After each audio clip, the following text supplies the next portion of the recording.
Before we get going into the video, my name is Brando. For the new viewers, I'm the founder of Brandlux Media. We are an e-commerce growth agency. We've been able and so fortunate to work with 100 plus partners. And so the reason I started this channel is to document every framework that I know is proven to work and that actually work, so that you can get some value from it and, hopefully make your business a success. With no further ado, I hope you enjoy this video. In today's video, I'm going to bring you through and pull down the currents behind a business, an e-commerce brand that is generating $2.3 million per month. Last 30 days, $2.3 million. So I'm going to break down exactly what they're doing, what they're working on, where they are spending their time on, just so you can understand the difference between a 6 and a 7-figure infrastructure and pretty much e-commerce business compared to an 8-figure or multiple 8-figure one. Okay, with no further ado, let's get right into it. There's a lot to cover in this video as usual.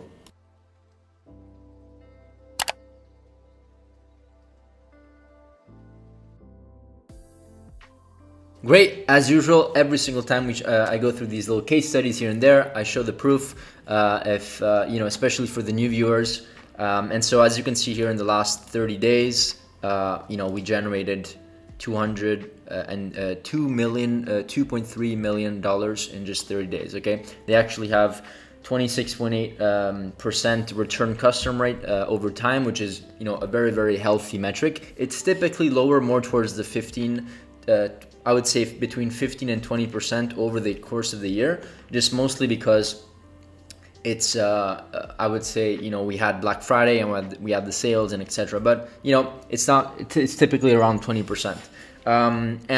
Look, this is a great business. I love working with this business. I'm going to break down exactly what they're focusing on. And as I bring you through these concepts, you'll start to notice hopefully, some differences between where they are focusing your time and maybe where you are focusing your time if you are not at, $2.3 million per month. And as you can see, this is 80% higher compared to the previous period. And so, typically the business throughout the year outside just on Shopify, because they also have Amazon divisions and other channels, they do around $1 million a month plus or minus. Okay, now let's get into the nitty and gritty. I have as usual several things to show you over here.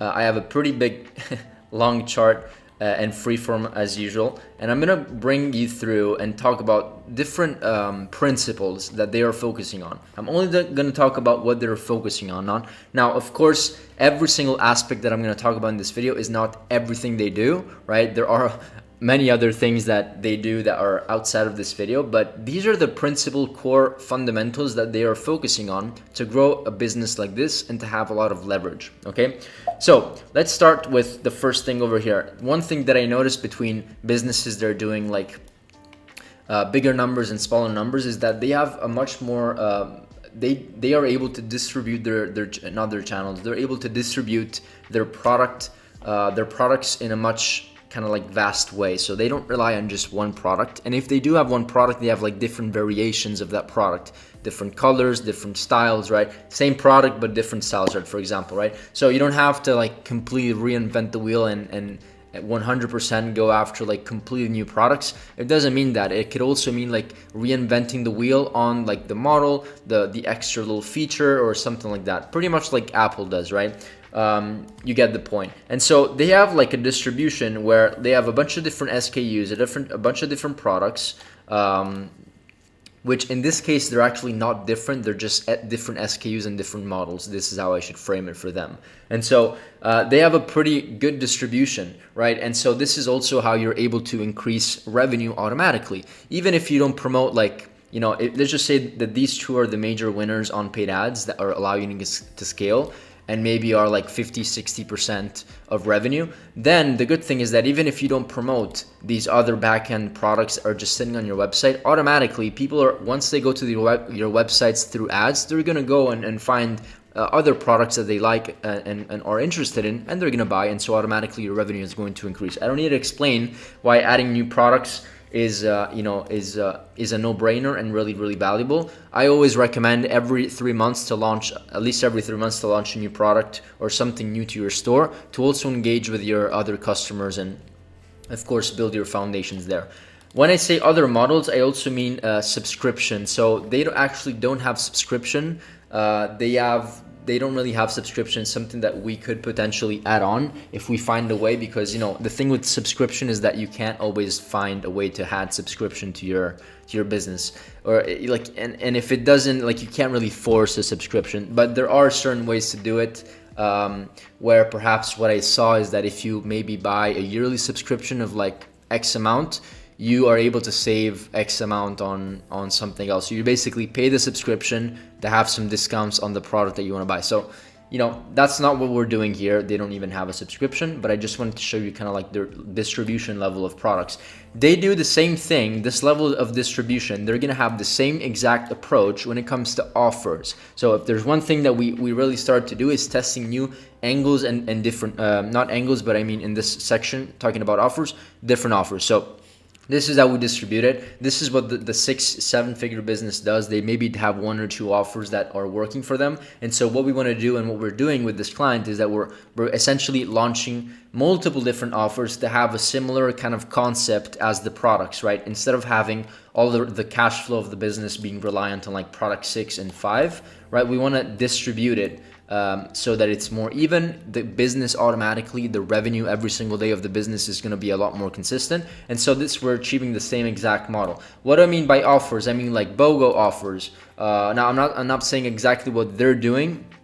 I'm just saying in general, BOGO offers, buy one get one free, or buy a bundle of 2 and get this other product for free, or maybe a little discount on first time buyers, or maybe selling a bundle instead of selling a solution, or one singular product, right? Or maybe doing an offer with ebooks, being very creative. And of course, these creatives are coherent to the offer that we're promoting in many cases. And so we are scaling horizontally, not just vertically. We're scaling also horizontally, because when you scale vertically, there always is a ceiling that you're reaching. Whether that's 6, 7, 8 figures, whatever the number may be, there's always a ceiling based on saturation, based on customers or potential customers being tired of seeing the same exact offer, the same exact product, the same exact angle.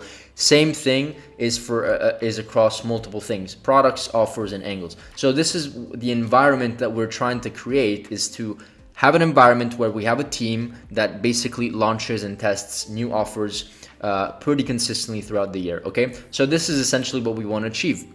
Same as the product. Now the same thing applies with scaling with angles, right? And when I say angles, I essentially mean marketing angles. So I always take the examples here. You can sell this exact same product. If you're a new viewer, good. If you're not, probably rolling your eyes, because I've spoken about this many times. But you can sell this product in many different ways. One, because it's maybe super high tech, so you sell it to the high tech people. Or one is because it's super small and convenient. Or another angle is because it's super small and convenient, you can jog with it and do athletics with it, right? So there's multiple angles that you can approach a product. Also by age, demographic, and market, right? You can do multiple different things. So once again, what we're trying to do is distribute the level of risk and also add cash flow kind of assets or angles that add revenue to the business every single day. So once again, same as kind of the offers and the principles with the offers and the products, we're doing the same exact thing.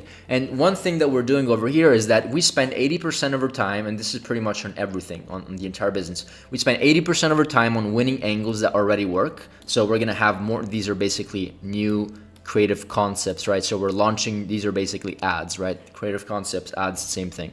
And so we're spending 80% of our time here to angles that are already proven to work, so that we have a consistent business that is profitable. And then we spend 20% of our time on maybe new angles and new creative concepts within these new angles. And so as you can see, this is basically the distribution, right? This is 20% over here, of energy over here, and 80% of the energy over here. So this is pretty consistent throughout the ad account, throughout the entire business, and this is the mentality that we're using to once again achieve a profitable business, but at the same time find new winning things. Because the reality is that if you keep on just doing the same things, whether it's after a month, 3 months, 6 months, a year, 2 years, eventually it's going to stop working, because it's how marketing works. People want to see new things, new products, new offers, new angles, as I said before many times. Okay, so this is what we're trying to achieve, and what they have achieved, to be honest. We're approaching angles and marketing with different angles, and it's working quite well for them, and it's distributing their cash flow, which makes a secure a more scalable business. Okay, scaling with angles, this is what I wanted to talk about. Conversion rate optimization, this is a huge aspect. Like and you know that I know that I'm talking about high level. I wanted to make this video more high level, not like too nitty and gritty, because I'm talking about kind of like high level frameworks of how businesses scale, or how this business is scaling to 8 figures. But one thing that I do want to note, and I always see this, is that businesses that maybe don't, you know, the ones that do 100K a month, it's maybe not really, they're not there yet to do, they don't have enough volume to have like a full CRO service or a full CRO team. But when you start approaching like 250, 200, 250, 300, $500,000 a month, you really need CRO or a team, in-house, agency, outsourced, whatever. It doesn't have to be an agency, right? It can be anybody, 1, 2, 3 people within the team that just full time just do split tests. What do I mean by split tests? I mean it's testing different advertorials, different product pages. What within these two aspects do they need to test? Well, they can test headlines, they can test the CTA button, they can test the copy of the landing page, they can test the structure of the landing page. This is what you should do. And so in order of importance, the first thing that makes the most difference and that we typically try to test because it makes the biggest impact is the offer itself. So that's like a split test, going back to what we were doing over here. Testing with offers. Same with angles. This is all kind of like a CRO included test. When I talked about angles over here, this was mostly regarding paid ads, but here I'm mostly talking about, of course, landing pages, websites, listicles, advertorials, and stuff like that. You get the point. And so offers are going to have the highest leverage because changing the offer will also change the price most likely. And if it doesn't change the price, it's changing the way that you're presenting the product to your audience. And so which could completely change the conversion rate and the average order value. So that's the first highest leverage opportunity. The second highest leverage opportunity is changing kind of like the top of the fold. So the initial section over here of all the products, because that's basically the first scroll. And you know, the statistics say that most people that land on your website don't actually scroll through the entire page. So optimizing the top of the fold. And then I would say the third thing that you can optimize that makes less of a difference, but it's still really important. And typically brands that do this, which I'm about to explain, are brands that like have already proven offers, already proven everything, and they just need to make it better and to the 100%. And so what I'm talking about is like switching sections and testing small elements within each specific section of the website, right? If you're starting out, if you're doing 200, 300K a month, 500, you shouldn't be like, you can focus on that maybe like 10% of your tests, but you should focus on offers and optimizing top of the fold and stuff like that. So what we do here that really works well, and they have their own CRE. We don't handle CRO for them and for this client, but what we do when we do CRO, we basically have like a very simple and systematized Excel sheet or Google sheet where every single test that we do, we document exactly what was our inference, what was the test, and this is like a small portion of the sheet. It's actually way longer. It has like 15 columns, and we track like the hypothesis, version A, version B, the difference, whether it was a winner or a loser, change in conversion rate, change in average order value, and then we have also a column with like notes and observations to make sure that we track everything. So this is really important. I've seen companies just like increase revenue by like 10, 15, 20% just because of the way that they're optimizing and doing CRO and testing offers and all this stuff that I talked about just now. Okay, so this is really important. KPI tracking and documentation. This is by far one of the most important things. I'm just going to briefly share the command center. I always share this document, but in just long story short, you need to have a systematized way to track everything you do within your company. Why? Because when you go back, you have to know what worked, what didn't work, what you test, what you didn't test, and everything. You cannot just like rely on the ad account and just do everything on there. It's not safe. It's also like if you start building this is really valuable, so it builds enterprise value. So if I go over here, this is an example of the command center. Let me just move myself over here. And so you have like a bunch of different things. You have like a TikTok shop tracker.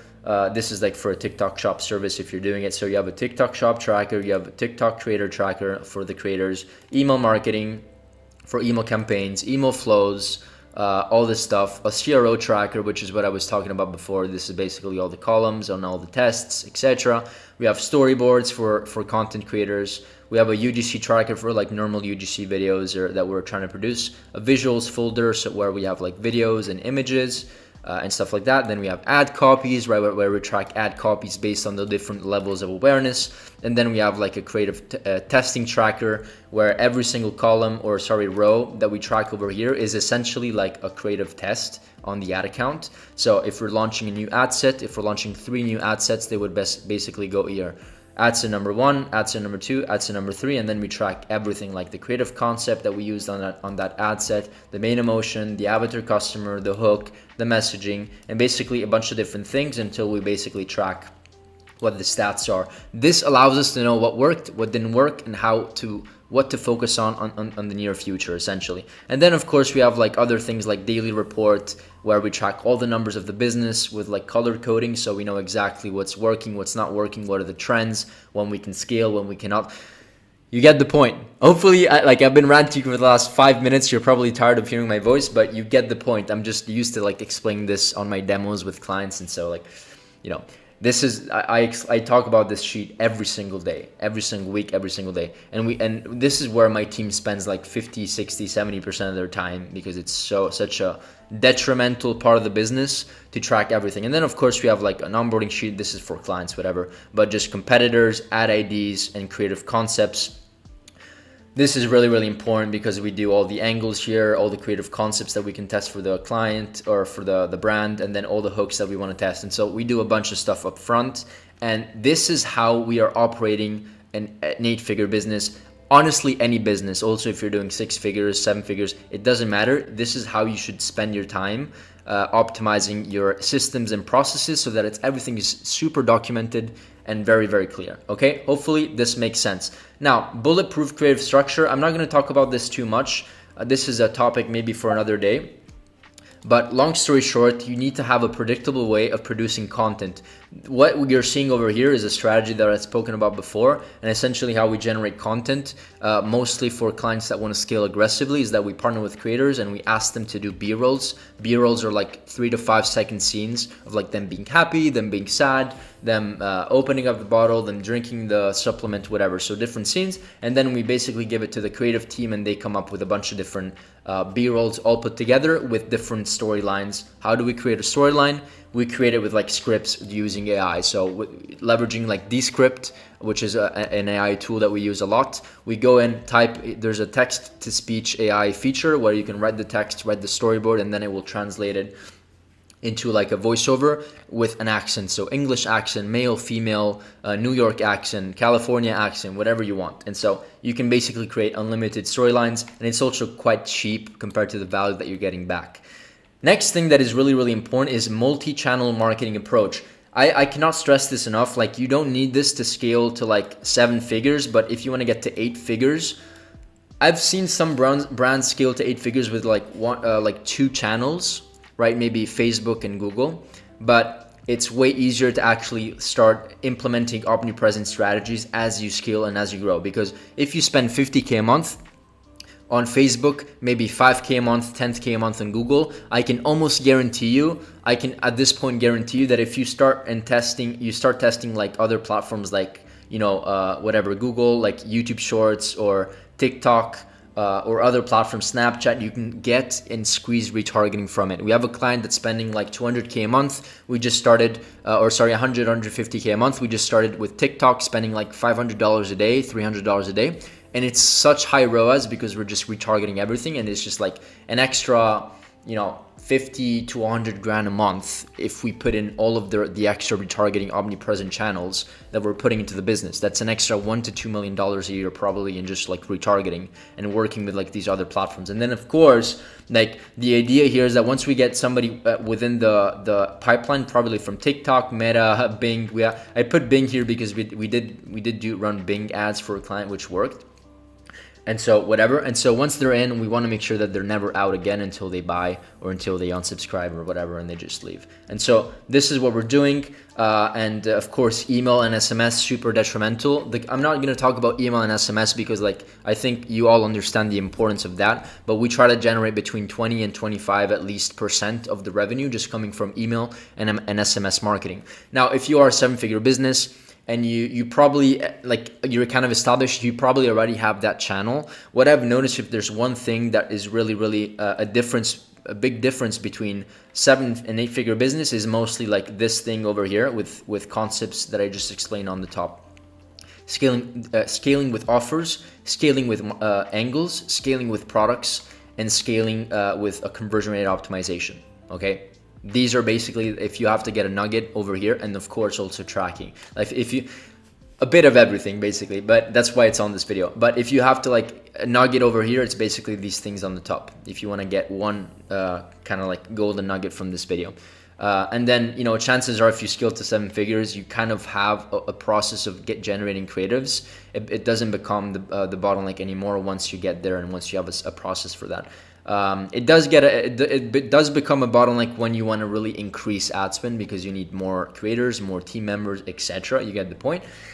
But I don't want to get too off of topic. The last thing that you pretty much need is that, and that I've noticed between 6 and 7 figure businesses and 8 figure businesses, is that they actually build to sell. Like they build, what do I mean by that? I basically mean they have like very organized and structured SOP'd standard operating procedures, right? They have how do I say it? Like a procedure for every single step of the entire business. And so part of this process involves creating a team. And so what I created here, which is basically what we have internally for the agency, just to give you an example of what you could create in-house for your team, is that there's different pods. So we have an email pod, we have a paid ads pod, we have a conversion rate optimization pod, etc. And so what I'm showing you over here is basically a paid ads pod, and this is how it's structured. We have a pod director, which basically looks at the entire process and has like a 30,000 foot view on the top, and can kind of manage everything and can see what's going on and chime in when they need to. They're like the director, kind of like this mini CEO of the pod. And then we have a head of performance, which is, this is like a director role, and this is the person responsible for kind of like creative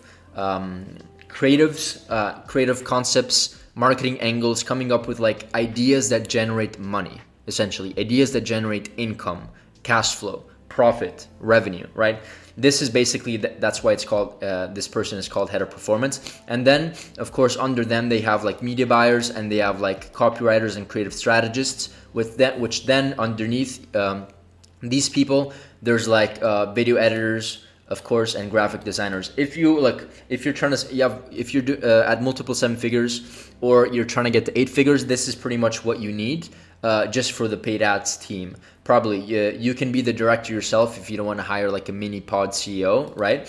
And when I say CEO, I don't mean the company CEO. I mean specifically, it's like a kind of like a senior director, and this is a junior director, if that's even a role, right? But you get the point. And then typically there's also on the other side a creative UGC director, which is this person is in charge towards finding is in charge of finding new UGC collaborations, influencers, perhaps also maybe writing storyboards. And then they typically have a VA. Typically these two people, like VAs, a media buyer has like a VA to help them, or a creative UGC director as a VA, just because these people are the people that are receiving tasks, right? Head of performance is kind of like managing and managing the tasks, giving tasks to the creative team and to the advertising team.